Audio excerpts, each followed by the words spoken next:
Konnichiwa, everybody, and welcome back to the next video in the PlayStation Month series. It's going to be the last video because the past few weeks I don't know where the time's gone. I just haven't had the time to commit to it like I was hoping to. I've done the PS1 stuff like I did in the previous episode. This one's PS2. I was hoping to do something on the 3 or 4 as well, but I just run out of time. It's been mad lately.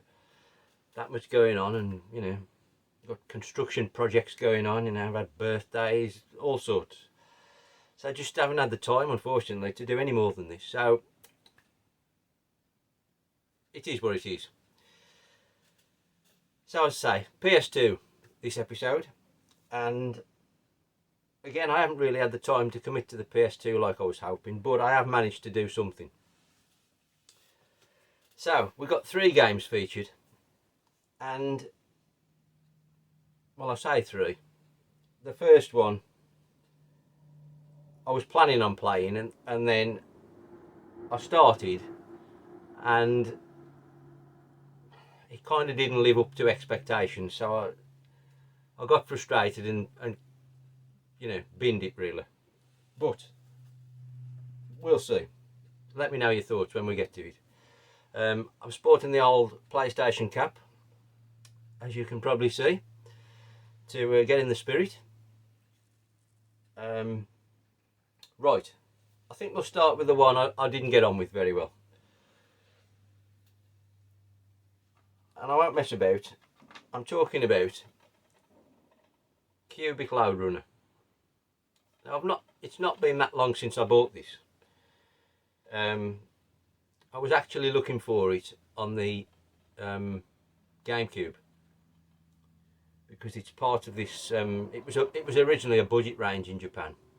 I don't believe it came out outside of Japan, but let me know. I could be wrong. But yeah, it's part of like a budget range that came out on the GameCube and the PS2 in this case. And I think there's only 4 or 5 on the GameCube in total, and I was trying to get a full set of them. But there's a couple of them are mad expensive, so hence I bought the PS2 version. I'm getting off topic here, talking about GameCube. It's PlayStation Month after all. So yeah, Cubic Load Runner. And this is kind of an updated version of the original Load Runner, which is a cracking sort of single screen arcade game from way back. Not that I didn't actually play it way back. I first discovered it a few years ago on the when I first bought or rebought another NES, and I just stumbled across it on the NES and thought this is a cracking little game because it is very simplistic. Collect sort of bars of goals from around the screen while avoiding the enemies and then get to the exit. Cracking little game. And there's a few versions on the NES. Like I said, that's the one I've got now. It's the Famicom version, obviously. And there's what the actual name is, like an expert version or a hard levels version. I forget the name. There's another one anyway. And you can get loud runners on pretty much bloody everything. It's like Tetris, you know. It's any old console you can more or less assume it's going to be on within reason. It's not on the Master System as I understand, but you know it's on the NES. It's on the there's a version on the Super Nintendo. There's one on the N64. Like I say, it's on the GameCube, the PS2. There's a PS1 version, which is that one. It's on the Saturn. There's 2 versions on the Saturn, I think. But anyway, it's on everything. But by this point, obviously, things had moved on. They had to update the graphics, which they'd already done on the N64 version, to be fair. It went 3D, which unfortunately for me, I don't think it works as well. I didn't think it was too bad on the N64, to be fair. You know, I didn't mind that, and it is. I don't think you can't really tell on the screenshots, but it worked all right on the N64. And it's a fairly cheap game if you want to pick it up on the NES, or the PAL N64 one is quite cheap. I think the Super Nintendo one, I don't think it's available PAL, so you're looking at more expense there for that one. And the same for this one, unfortunately. And for the PlayStation and Saturn, they're all import only, I believe. But I'm waffling on again. So yeah, they've made this 3D, and to my way of thinking, it just doesn't work as well. Like I say, I bought this a few months back now, and I hadn't got around to trying it beyond testing it worked. And I'll put a bit of footage up here just so you can see what it looks like. Right, I only got to the 3rd level, I think it was, and it was already annoying me. It's difficult to judge. You can sort of twist the screen to help, but while you're doing that, the enemies are killing you. You haven't got time for it, really. It's difficult to judge the perspective of where you are on the level. It's not like the old-fashioned 2D where, you know, it was simple, lovely. That makes this version a lot more complicated, and a lot more frustrating, a lot more difficult. So like I say, I got really frustrated with it and shut it off, which was a shame, because, you know, I really wanted to like it. It's in nice condition. I will try it again at some point, but it was a letdown, to be fair. So I moved on. Now, this next one is a very recent pickup, which you've probably seen me talk about in a previous video. Pickups, that is, obviously. But it really did quite impress me, so I thought I'm going to play this a bit more. And so I did. And we're talking about 1945, in this case 1 and 2 on the same disc. And this is dirt cheap. You know, like I said in the pickups video, I bought it for £6 in CEX. And it's around that kind of price on eBay, you know. Between 5 and 10 anyway, you know, it's not much money. And this is obviously on other consoles and systems as well. 1945 Strikers is quite a respected game, I'm led to believe. It's not one I've ever had before playing this, because I've only just sort of recently tried to get back into, or tried to get better at playing shooters, so I've never delved into the genre that much in the past. But there is a Saturn version which I would quite like to try. Quite pricey, unfortunately, but it's a Psycho shooter, I think. I'm pretty sure it is. It's a cracking game, and like I say, you've got two games on this disc, the first and the second, and I must admit I like the first one a lot better. The second one is much more of a bullet hell game. Well, I'm new to shooters. There was far too many bullets for my skills anyway. Whether you class it as an actual bullet hell, I don't know. Let me know, all you experts out there. Dylan and Red 7, let me know. Eddie, I'm sure you can tell me. But nevertheless, the first game, what a cracking game. I'm really impressed with it. For the money, you can't go wrong with this. You know, you've got your choice of sort of different aeroplanes. You know, you sort of your big kind of bomber planes, or your more dogfighting sort of fighter planes. There's about 6 or 7 to choose from. I went with the Spitfire just because, you know, why not? What an awesome sight the Spitfire is. So I'd got to go with that, and I stuck with it. And it seemed alright to me. I don't know if the other planes are better. I could have probably picked the worst one now, Marlock. Let me know again, please, all you experts out there. What's the best plane to use? But yeah, I'll put some footage up, and what a cracking game. Even for a novice like me, I was doing not too bad on it. I didn't get that far, but with practice, I kept getting a bit further. And there's some nice boss battles. Looks and sounds really nice. Both games look similar, to be fair, I'd say. It's just the fact that the second one is more bullet hell than the first one. I prefer the style of the first one, that's all. There's nothing wrong with the second one. But it'll be the first one I put the footage up for, I would say, because that's the one I've played most. But I thoroughly recommend grabbing this if you've not played it, or you've got a vague interest in shooters. Definitely want to pick up for £6 in CX or other esteemed establishments.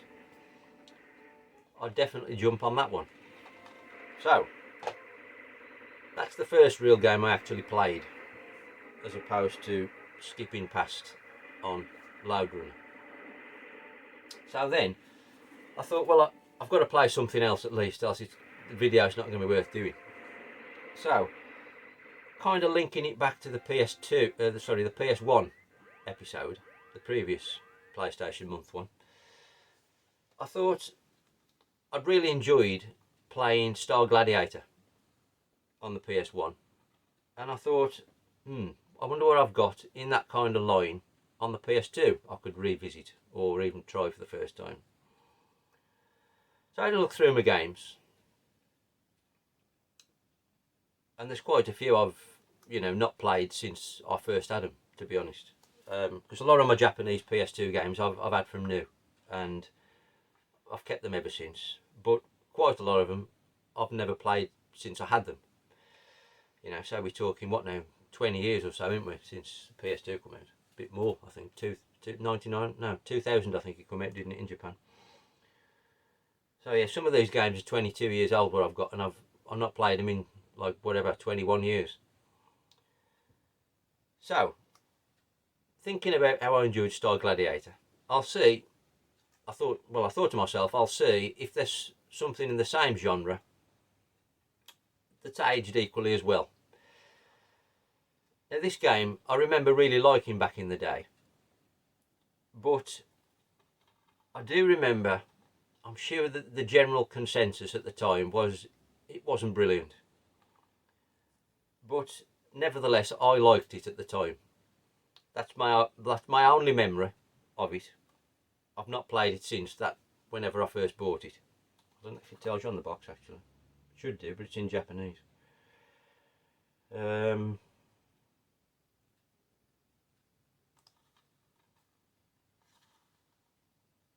Oh, 2000. So it was around the launch of the machine I bought this. So I thought, right, I'm going to revisit it. And I'm talking about Street Fighter EX3. Which, obviously, Street Fighter needs no introduction. Footage will be up here. Like I say, my memories, I really enjoyed it at the time. I don't think I thought it was like the best game ever made, but I did like it. And I'm sure it wasn't the game I had with the machine, because I had Ridge Racer 5. But I think it could possibly have been the second game I had. It was certainly very early, which is possibly why I enjoyed playing it, because I was just glad to be playing on my new PS2. And it was a change from Ridge Racer. I remember having Fantavision very early, and I remember a game called Sky Surfer I had very early. But I do think this could have been the second game I had, or third. I had a golf game as well, which was brilliant. It came out on PAL, months later, called Swing Away Golf. Brilliant game. But it wasn't called that in Japan. It was called Golf, and it was all in Japanese. But it was perfectly playable, and it was brilliant. I loved the game. but nevertheless, this was certainly in the first 3 or 4 games I ever had on the PS2, which is why I think I enjoyed playing it, because it was different and it was the only fighting game I'd got. I think I had this before Tekken Tag come out, if my memory serves me right. But so I put it on anyway, and I've played it, and I've played through it actually, and I don't think time's been that kind, to be fair. Maybe those reviews or the consensus I remember hearing at the time were correct. I don't think it plays that well. It looks quite nice, you know. Like I say, I'll put the screenshots up here. I do think it looks quite nice. Even today, I think the graphics are reasonably nice. It looks good. It's quite sluggish to play, I think, and there's some terrible slowdown at times, which you might possibly have seen in the footage, I don't know. Which is a real shame. It's got a decent you know, it's all sort of 3D looking, but it plays very much like a 2D game.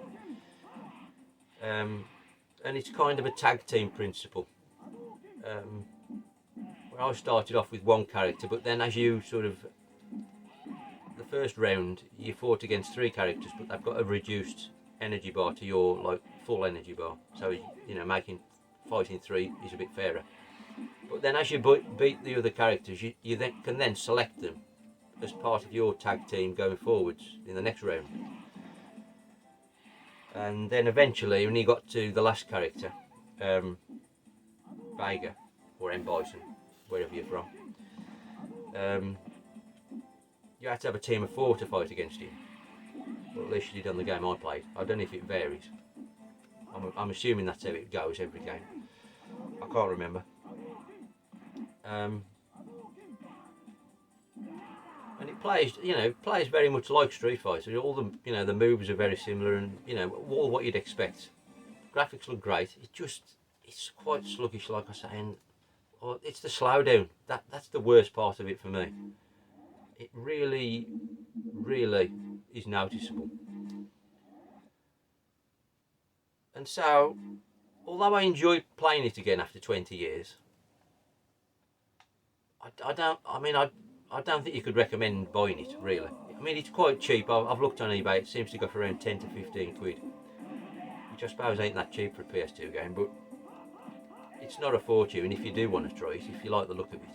It does look nice. I do think the graphics are nice. It's just disappointing how it plays.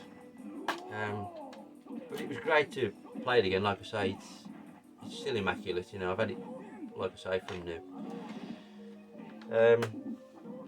Just a shame, really.